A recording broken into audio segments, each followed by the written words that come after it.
Hello everyone, আসসালামু আলাইকুম। আশা করি আপনারা সকলেই ভালো আছেন। আমিও আপনাদের দোয়া এবং আল্লাহ তাআলার অশেষ রহমতে ভালোই আছি। আজকে সকাল সকাল বের হয়েছি আমার আম্মাজানকে নিয়ে হাঁটার জন্য। আমার আম্মাজান একটি পুকুরে অনেকগুলো শাপলা ফুল দেখতে পায়। তার আবদার এই পুকুর থেকে তাকে অনেকগুলো শাপলা ফুল তুলে দিতে হবে। কি আর করার, আম্মাজানের আবদার রাখতেই হয়, সেজন্য লুঙ্গিটাকে কাছার মেরে পুকুরে নামার চেষ্টা করলাম। আসলে পুকুরে পানি কতটুকু সেটা তো জানি না, তবুও পুকুরে নামবো, দেখি কি পরিমাণ শাপলা তাকে তুলে দিতে পারি। সে একটা ফুল নেবে না, অনেকগুলো শাপলা তাকে তুলে দিতে হবে। সেজন্য আসলে লুঙ্গিটাকে কাছার মেরে একদম পুকুরে নেমে পড়লাম। আসলে যা ভাবছিলাম তা না, মনে করছিলাম পুকুরে অনেকগুলো পানি, আমি মনে হয় ভিজে যাব। আসলে লুঙ্গি কাঁচা দেওয়ার পর লুঙ্গিটা মোটামুটি ভিজে গেছে।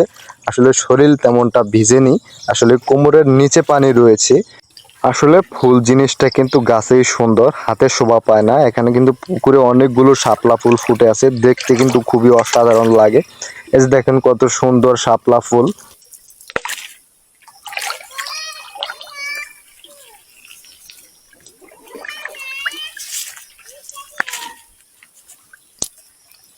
আপনারা আমাকে অনেকেই প্রশ্ন করেন যে ভাই, আপনি যে মোবাইল বা ক্যামেরা দিয়ে ভিডিও করেন, এটা দিয়ে যে পানির নিচে শুট করেন, এটা কি আপনার মোবাইলে কিন্তু ভিজে না? আসলে এটা হচ্ছে ওয়াটারপ্রুফ, এটা হচ্ছে ক্যামেরা, এটা হচ্ছে গোপ্রো ক্যামেরা। এটাতে পানি গেলে বা পানির নিচেও ভিডিও করলে এতে কোনো পানি ঢোকে না।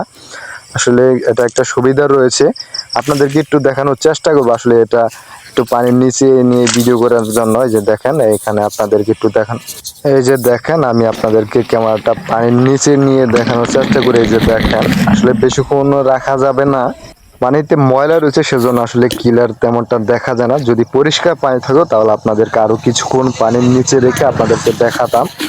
আমার অনেকগুলো ফুল তোলা শেষ, আসলে এখন উঠে যাব, কারণ পানিতে ময়লা রয়েছে, ফুল একদম চুলকাচ্ছে।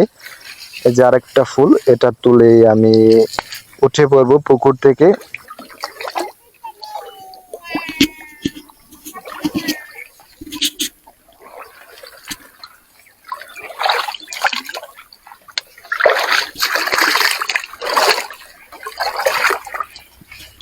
এই হচ্ছে আমার আম্মাজান, তাকে ফুল তুলে দিচ্ছি। সে তো মহা খুশি, সে ফুল নিয়ে বাড়িতে তার আম্মাজানকে দিবে, সে ফুল নিয়ে খেলবে। আসলে আপনাদের